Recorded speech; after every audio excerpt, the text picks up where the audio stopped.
Please give an energetic and warm welcome to the one and only Richa Anirudh.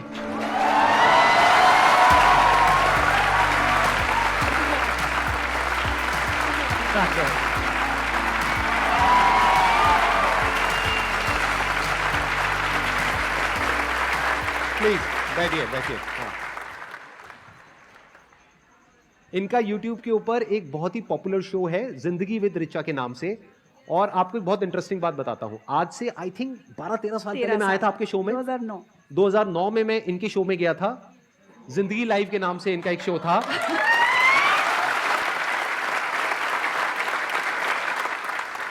इससे पहले कि audience आपसे कुछ क्वेश्चंस पूछे, मैं आपसे जानना चाहूंगा कि ये जो पूरी आपकी जर्नी है, अगर उसके बारे में आप थोड़ा सा बताएं मेरे को कि शुरुआत कहाँ से हुई और कहाँ से आपके अंदर ये इंस्पिरेशन आई कि जर्नलिज्म में रहने के बावजूद भी मुझे कुछ पॉजिटिव करना है।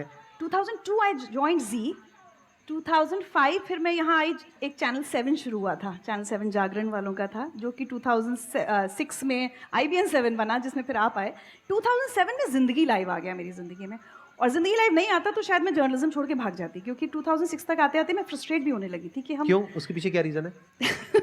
थोड़ा बताइए ना, मतलब मजा आएगा। ये मतलब थोड़ा अंदर की बातें लोगों को पता होनी चाहिए। ये कह रही है जर्नलिज्म से थोड़ी फ्रस्ट्रेट हो गई थी, तो मेरे अंदर क्यूरियोसिटी आ रही है कि ऐसा क्या था जर्नलिज्म में जिसकी वजह से फ्रस्ट्रेट हो गई। हाँ, बाहर बहुत सारे मेरे एक्स बॉसेस, दोस्त सब है। नाम मत लीजिए किसी का भी। नाम नहीं बताइए। मैं शायद उस पीढ़ी को बिलोंग करती हूँ जिसने 2002 में जब न्यूज़ पढ़नी शुरू की तो we were not exactly like Doordarshan, थोड़े से इवॉल्व हो गए थे, लेकिन मतलब एकदम स्ट्रेट फेस न्यूज़ नहीं पढ़ते थे, एक्सप्रेशन के साथ पढ़ते थे, आज ये हुआ, भारत जीत गया ये।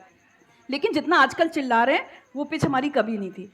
अब तो ऐसा लगता है जैसे मोन्टाज खत्म होता है, एज आई सेड, सब मेरे दोस्त हैं, बट ऐसा लगता है वो कह रहे हैं नमस्कार मैं हूँ ये, और अब मैं आपको गोली मार दूंगा।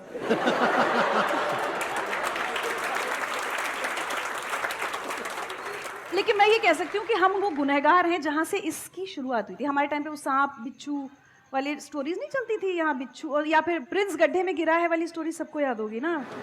वो शुरुआत थी ये इस तरह से कि एक खबर पे 24 घंटे लाइव चल रहा है, एंकर भी स्टूडियो में लाइव है, मतलब तब तक नहीं चला था। आस्क मी, मैं एंकर थी। टॉक बैक में आवाज आ रही है, कैलाश खेर लाइन पे है। अब ठीक है, बच्चा गड्ढे में गिरा है, उसके रेस्क्यू ऑपरेशन चल रहे हैं, अब कैलाश खेर से मैं क्या पूछूं ऐसे में? तो मैं इशारा कर रही हूँ कि क्या पूछूं? नहीं गाना गवाओ, गाना, क्योंकि अब टाइम पास करना है, आपके पास कुछ। मैं कह रही हूँ कैलाश जी आपको पता है, वो कह रहे हैं जी जी। मैं कहा कैलाश जी कुछ गा दीजिए बच्चे के लिए। आप समझ, अब इस ट्रेजेडी में कॉमेडी हो रही है टोटल, और and I have to maintain a straight. और उन्होंने गाया, टूटा टूटा एक परिंदा ऐसे।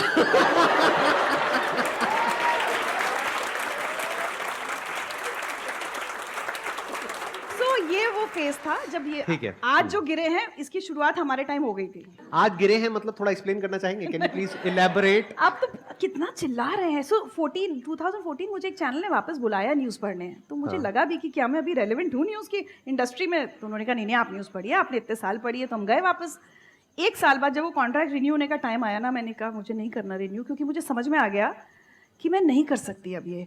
जहां आपकी ब्रीफिंग ही सिर्फ ये है कि आपको 2 गेस्ट को लड़वाना है, 2 को या 4 को, सोल्यूशन नहीं निकालना है, उन गेस्ट को आपस में लड़ना चाहिए और किसी तरह से भड़काना है। हाँ। एक बार तो कुछ हुआ, मैंने कहा मैम ये क्या कर दिया आपने? मैंने कहा क्या कर दिया, कितना अच्छा सा बात हो गई, सुलह सफा। सुलह थोड़ी करानी थी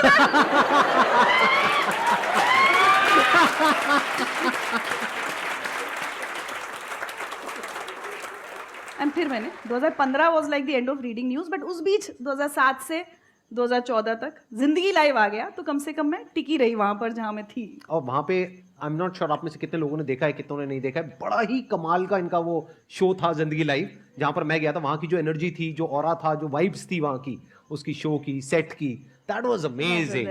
जिंदगी लाइव जब बंद हो गया और मैं कहीं जाती थी ना, लोगों को शायद मेरा नाम याद ना हो, बट लोगों को जिंदगी लाइव याद रहता था। तो मुझे बड़ा अच्छा। और एक और फनी चीज़ बताऊँ, कहीं जाऊँ, एक बार एयरपोर्ट पे हुआ कुछ, मेरे सामान का कुछ हुआ, तो वो CISF वाले का है, मेरी तरफ देख के कहते हैं मैडम आप तो वही हो ना जो बहुत रुलाती है टीवी पे। अब ना ये मुझे बहुत फ्रीक्वेंटली सुनने को मिलता है। अब आप मुझे बताइए, इसमें मैं इसको एज कॉम्प्लीमेंट लूँ कि जी सर थैंक यू? नहीं। तो मैं कई बार लोगों को सॉरी बोल देती हूँ कि जी मैं वही हूँ, आई एम सॉरी, क्योंकि आप मतलब पीपल थिंक वो मुझे कॉम्प्लीमेंट करके मैम आपने बहुत रुलाया है। हाँ। मेरे लिए धर्म संकट है कि मैं इसको अच्छे से लूँ या बुरे में लूँ कि बहुत रुलाया है मैंने लोगों को। But on a serious note अच्छी बात ये लगती है कि हमने कुछ ऐसे टॉपिक्स उस ज़माने में छुए। हमने एसिड अटैक सर्वाइवर्स के बारे में बात की। जब मैं ये कह रही हूँ कि मुझे लगने लगा था कि हम सोसाइटी के रियल इश्यूज़ पे तो बात ही नहीं कर रहे, वो हम आज भी नहीं कर रहे, वो टीवी आज भी नहीं कर रहा। आज भी सिर्फ आप लड़ाई कर रहे हैं, कुछ आपके पास सेट मुद्दे हैं जिस पर इन लोगों को लड़वा दो। कौन बात कर रहा है कि देश में एसिड अटैक्स हो रहे हैं लड़कियों पर या किसी पर भी, इवन लड़कों पर भी हो जाते हैं। उस ज़माने में 2007 में जब मैंने होमोसेक्सुअलिटी पे बात की थी ना संदीप, मैं भी बहुत कंफर्टेबल नहीं थी, पहली बार वो एपिसोड किया। हमने चाइल्ड सेक्सुअल अब्यूज़ पर जब बात की तो आई थिंक प्रॉब्ली वो हिंदी टेलीविजन पर चाइल्ड सेक्सुअल अब्यूज़ के सर्वाइवर से बात करने वाला पहला टीवी शो था।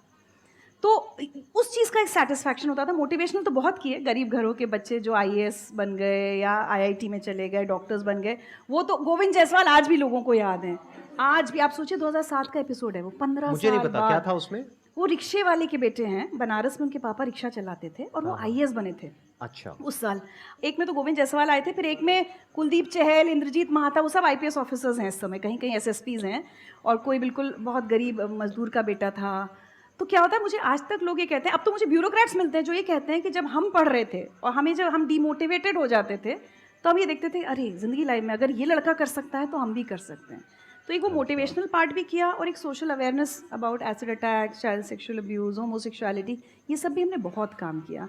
काफ़ी ऐसे शोज होते थे जहाँ पे आपकी आंखों से आंसू गिरते थे, आप रोते थे, तो क्या वो एक्चुअल था? हाँ हाँ हाँ हाँ, बिल्कुल बिल्कुल बिल्कुल। नहीं, हमें ग्लिसरीन नहीं मिलती मैं थी। मतलब सीरियसली पूछ रहा हूँ, ऑन अ सीरियस नोट, मतलब नहीं, वो मेरे क्या साथ- होता था? मेरे साथ मतलब आज भी ऐसा- आप इन्वॉल्व हो जाते थे मतलब उस कॉन्वर्सेशन में या उनकी स्टोरी में? उससे हाँ, ज़्यादा मतलब मुझे involve ऐसा हो लगता है जाते एज एन इंटरव्यूअर आप तभी इंटरव्यू कर सकते हो जब आप ये महसूस कर पाओ। इनफैक्ट कई बार ये मेरे लिए ना ट्रॉमेटिक भी हुआ है कि अच्छा। मैं कई बार उन गेस्ट को बहुत बहुत दिन भूल नहीं पाती थी। बहुत सारे गेस्ट के साथ हम लोग लगातार टच में भी रहते थे।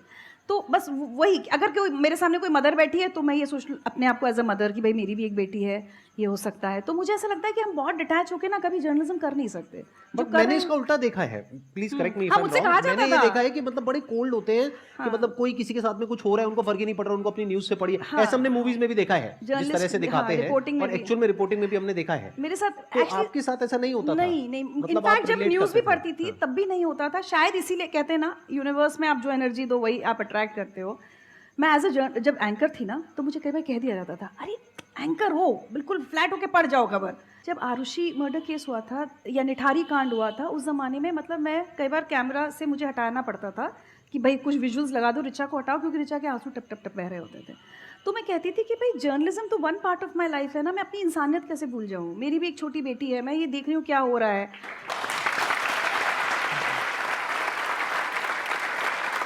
मैं आपको बताऊँ, लेकिन जो अपन जिंदगी लाइफ की बात कर रहे थे ना, हाँ। तो वो छोटी सी एक बात ही छूट गई। मैं कहीं घूम रही थी तो एक ऐसे यंग लड़के आए मेरे पास, मुझसे बोलते हैं आपने जिंदगी लाइफ क्यों बंद कर दिया?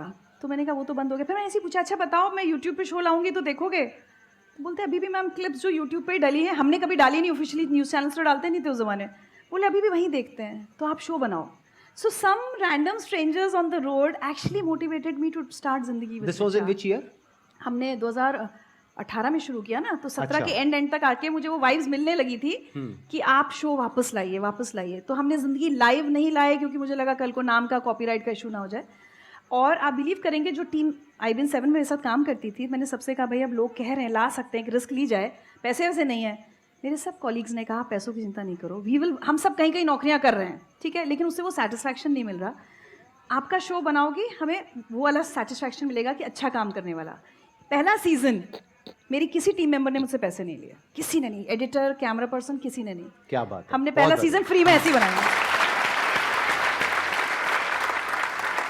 ये दिखाता है कि आप सिर्फ अच्छे इंसान दिखते नहीं हैं कैमरे के सामने, आप एक्चुअल में भी अच्छे इंसान हैं, तभी इतने सारे लोग आपके साथ आकर के खड़े हुए, नहीं तो आज के ज़माने में कोई किसी के लिए नहीं खड़ा होता है। नहीं, मैं हमेशा बोलती हूँ Right. लोगों ने पैसे कमाए होंगे, मैंने रिश्ते कमाए, ये तो है। क्या बात है, क्या बात है।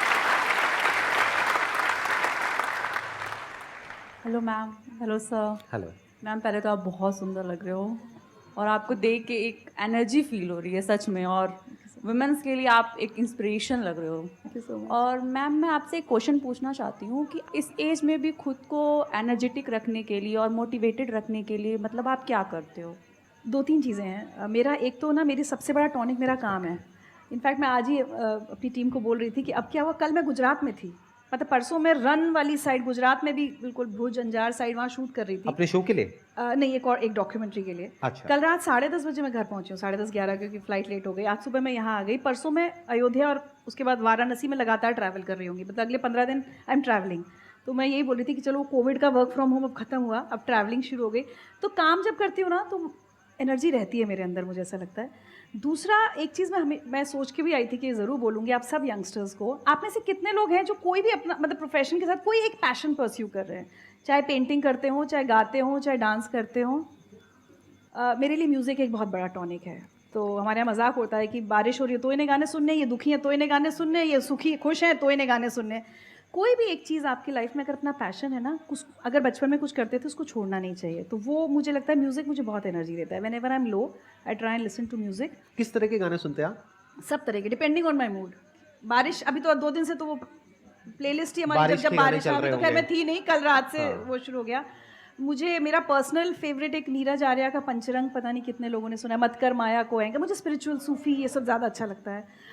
एक और चीज़ जो आज की जनरेशन के लिए मुझे थोड़ा दुख होता है कि जो मिस आउट कर रहे हैं आप लोग, क्लासिकल म्यूजिक मुझे नहीं लगता, हिंदुस्तानी क्लासिकल बहुत लोग सुनते हैं, वो मुझे मैं सुनता हूँ, मैं काफ़ी सुनता हूँ। Thank you. राइट। तो मैंने अपनी बेटी को इनफैक्ट बहुत बचपन से इसलिए शास्त्रीय संगीत सिखाया था कि मुझे लगता है इस जनरेशन में नहीं तो खत्म हो जाएगा हमारा। तो आप गाते भी हैं?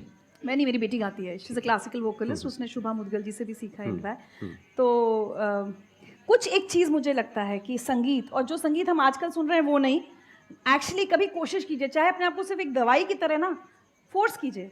पंडित रविशंकर का सितार, बिस्मिल्लाह खां साहब की शहनाई, कोई हरी जी की बांसुरी, इतना यूट्यूब देखते हो ना दिन भर, डिसाइड कर लो सोने से पहले। मैं आपको सही बता रही हूँ, मैं उन रैपर्स के नाम नहीं लूँगी या कुछ भी नहीं, मैं किसी को क्रिटिसाइज़ नहीं कर रही, बट आप उनको भी सुनो, बट मैं कहती हूँ उसमें इतना सा अपना भी डाल लो यार, ख़त्म हो जाएगा नहीं तो अपना संगीत, सुनने वाले नहीं होंगे अगर, है ना।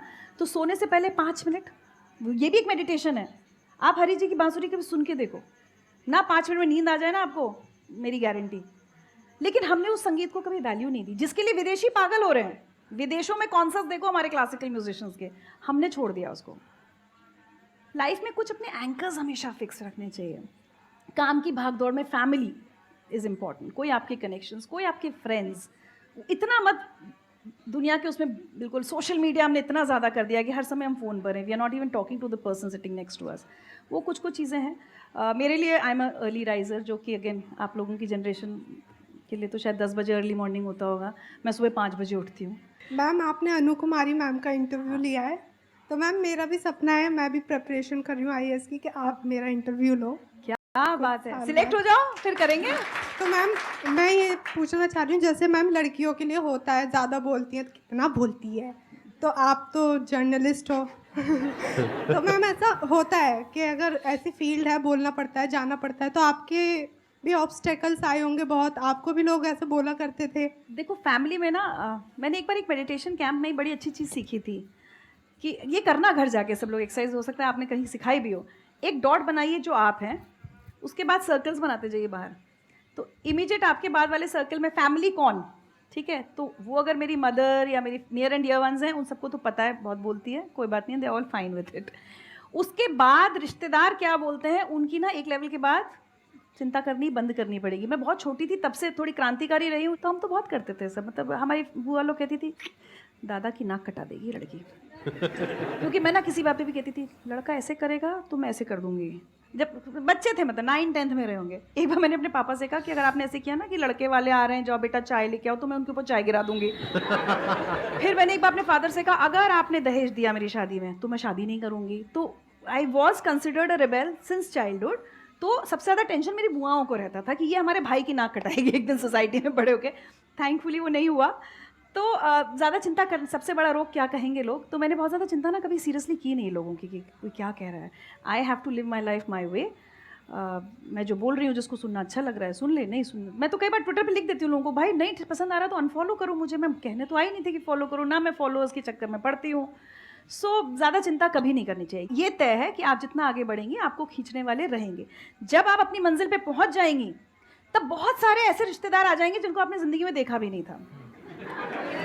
Success is relative, more the success. ये कोट ना मुझे बहुत पसंद है, success is relative, more the success more the relatives. और जब तक आप अपनी मंजिल पे पहुंच नहीं जाएंगे, वही रिश्तेदार आपकी टांग खींचने भी आएंगे। तो आपको डिसाइड करना है। मैंने तो क्या क्या नहीं सुना, मतलब मैं तो अब यहाँ कहना भी नहीं चाहती मेरे बारे में कितना बुरा बुरा नहीं बोला है, बट वही आप किसको फैमिली मानते हो।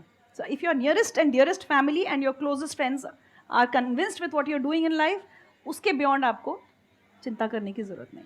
आपकी लाइफ की क्या मिस्टेक है, एज ए मतलब कुछ रिकमेंड करें कि मतलब हम ना करें वो मिस्टेक। शादी। नहीं मैम, कुछ मिस्टेक होती है ना, मतलब कॉमन मिस्टेक जो लगता है हम कर सकते हैं, वो मैम बता दीजिए कि क्या। बट मैं सही बताऊं, मिस्टेक्स करनी चाहिए। मुझे लगता है हम अपनी शादी गलतियों- करनी चाहिए। कोई मिस्टेक ऐसी होती है जिसके करने के बाद कुछ खत्म ही हो जाता है, कुछ बचता तो ही फिर नहीं। तो शादी ही मत करना। मैं ना घर में जब झगड़ा हो जाता है ना, अपने पूरा स्टाफ जो जिन लड़कियों की शादी नहीं हुई, मेरा गुस्सा खान, शादी मत करना तुम लोग। कोई किसी को सबको समझ में आ जाता है कि आज मूड खराब है। हाँ वैसे नहीं जरूरत है तो नहीं कर, वो तो भी चलेगा। थैंक यू सो मच जी, थैंक यू।